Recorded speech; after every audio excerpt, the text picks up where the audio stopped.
I'm Pat Doris. Welcome to The Story. All the ways to contact us right there at the bottom of your screen. You can email us, thestory@kgw.com, or call our phone number, 503-226-5090, and leave a message. We're coming to you from Vancouver because they're about to open their second tiny village for homeless people. This is called Hope Village. It's the culmination of 9 years of work, a unified city council, a partnership with a local church. And it has lots of lessons for Portland and anyone else, any community, trying to house the homeless. Vancouver's newest tiny home village is located on city-owned property at 4915 East 4th Plain. Vancouver has dedicated $1 million to keep the place running for up to 7 years. It will hold up to 40 people and their pets if they have them. Mayor Anne McInerney-Ogle showed me around. This could be for two because this is a nice comfy bed, 4 windows, a door with a lock, but this is the unique thing. This is a fan for heating and cooling with all the electricity and everything else. Fire extinguisher, fire marshal very much wanted all of that taken care of. Smoke alarm in the ceiling. So it's passed all of the fire marshal requirements in here. Vancouver has an estimated 500 to 600 people living outside. The mayor said years ago there were few, if any. Homelessness started in Portland and everyone commented on it, and we didn't have that problem.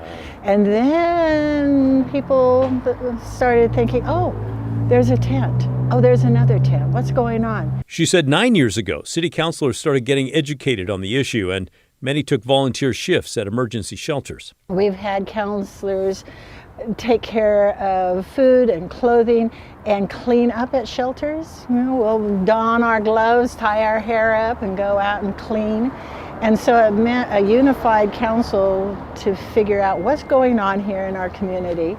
Let's actually get our hands dirty and figure out what this is all about, and then how can we figure out how to solve the problem. She also went out with an advocate to see the camping issue for herself. She took me on a midnight run to check on the homeless in downtown Vancouver. I didn't know that they were in tents behind this door, under that tree, under this porch. Having a unified city council was a key lesson learned here, and the mayor said it made later decisions much easier. They first tried a navigation center with numerous homeless services, but neighbors hated it, and eventually the center closed. Then in December of 2021, Vancouver opened its first Safe Stay Village on the east side of the city. And now, just 4 months later, it's opening Hope Village, closer to the middle of town. Homeless leaders with the city helped educate nonprofits, and now 2 separate groups will manage the villages day to day. Jamie and Tyler worked with a couple nonprofits to help them understand and to mentor them so that they could take on the responsibility. But they're only responsible for 20 to 40 people. Portland, oh my goodness, I know you're looking at some big camp opportunities.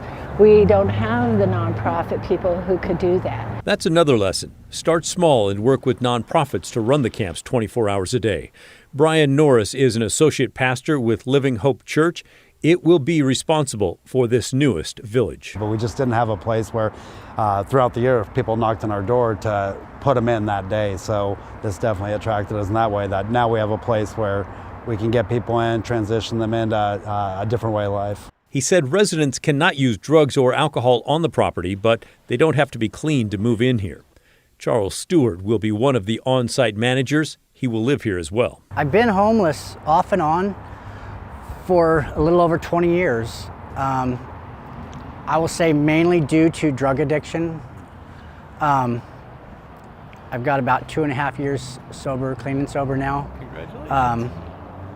I found Living Hope Church. That's been really big, a big part of my life. He pointed out a big tent where residents will eat, meals will be delivered most days, and another where they will meet with counselors and others.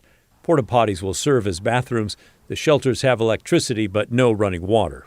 And I'm really excited about this and seeing people get up out of tents and off the street where it's, there's a lot of feeling of, a big feeling of hopelessness when you're in a tent or under a tarp or under a bridge. The mayor is excited too about this village and the next one, which she hopes to open by summer. It is a wonderful feeling to help someone step up, step out of what they were living in, to take care and remove that from their life and help them see a future. And it's a program, definitely a program that seems to work. And we're going to move our Hey Help campaign up to the top here because it's all connected. We're asking you to donate to Outsiders In this week. I mentioned the separate nonprofits run each of Vancouver's tiny shelter villages. Well, this is the group that runs the first village that opened last December. If you want to donate, just hold up your phone's camera right now to that QR code on your screen, or you could also go to kgw.com/help.